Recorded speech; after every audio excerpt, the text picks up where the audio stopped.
Eastern PA Weather Authority meteorologist Bobby Martrich here with your outlook for July 10th, 2015.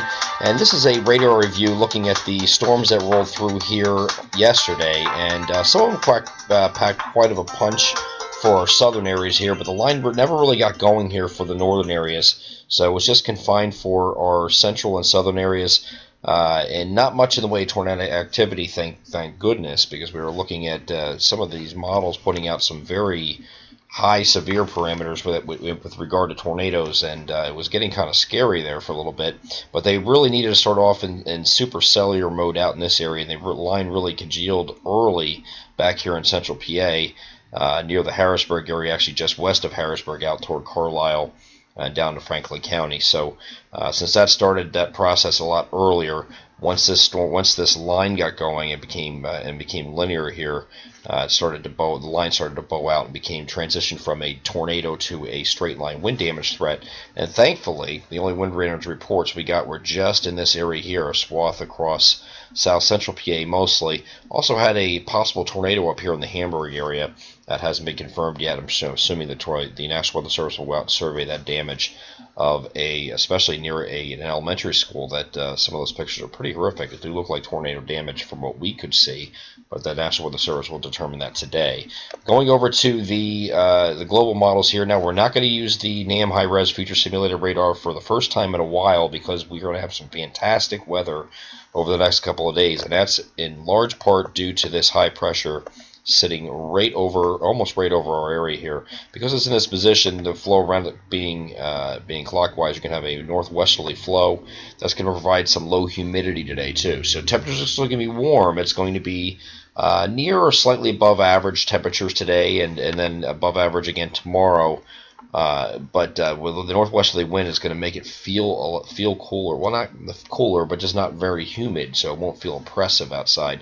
And what this also is going to do is all these little systems that are trying to come in here are blocked. They can't get in because this high pressure has a block here. It said it won't let anything come into our area. And high pressure, of course, promotes sinking air and dry air, so that's what we will have both Friday and Saturday. And Saturday, you still have the northwesterly winds with high pressure still sitting in the same spot. So still sitting over our western Pennsylvania or western New York states, centered right over in that area. So everything else is shifted to the south here again on Saturday. Now Sunday, we did allow for a little bit more clouds, so partly cloudy, partly sunny, what have you, with an increase in humidity as well.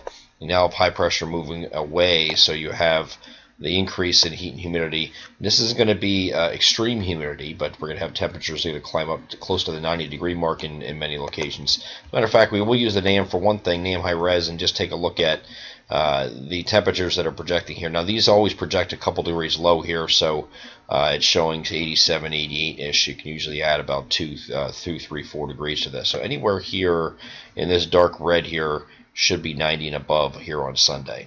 Okay, so all this entire area that's shown in the darker red, this is all 90 or maybe lower 90s for highs on Sunday. So that you're going to have that combined with the humidity. It will definitely be a pool day on Sunday, but no precipitation expected once again. This is looking at Sunday, high and dry, nothing going on here. Now the next, like I said, the high pressure is exiting, so you will have an opportunity for a warm front boundary to move back north across our coverage area. And that front is going to kind of stall over the area. Now, this is going to be difficult to see here, but it's just basically draped right across our area here. That boundary might fluctuate over the next couple days after that between Monday and Wednesday. Might have it situated just like this. It might creep north a little bit. It might creep back south. But the whole point is you're going to have these little impulses here of low pressure. They're going to ride this boundary here. They're not going to be very strong or anything like that. So we're not talking about total washout conditions, but we could have, depending on where that boundary is at that particular point in time and where that low pressure tracks along that boundary, will determine who gets showers and how much. So we're looking at right now a isolated scattered type shower or thunderstorm possibility through Wednesday. The best chance of that here is going to be on Monday. And going a little bit further from that, just to show you what Tuesday looks like. Very isolated here right now, showing on Tuesday. But again, on Wednesday, you have those with the frontal boundary now at this point projected by this model to be down here, focus of showers and thunderstorms are a little bit further south. But this can certainly change over the next couple days, so just stick with us as we get into early next week or late in the weekend. We should be able to have a better handle on timing of these systems and where that frontal boundary sets up. And but in the meantime, enjoy your weekend. Looks like it's going to be a fantastic one. It's been a while since we had a stretch of Friday, Saturday, Sunday being a fantastic rain-free, cloud-free weekend, and we got it this weekend. I'm Eastern PA Weather Authority meteorologist Bobby Martrich, and that is your outlook for July 10th, 2015. Have a great Friday.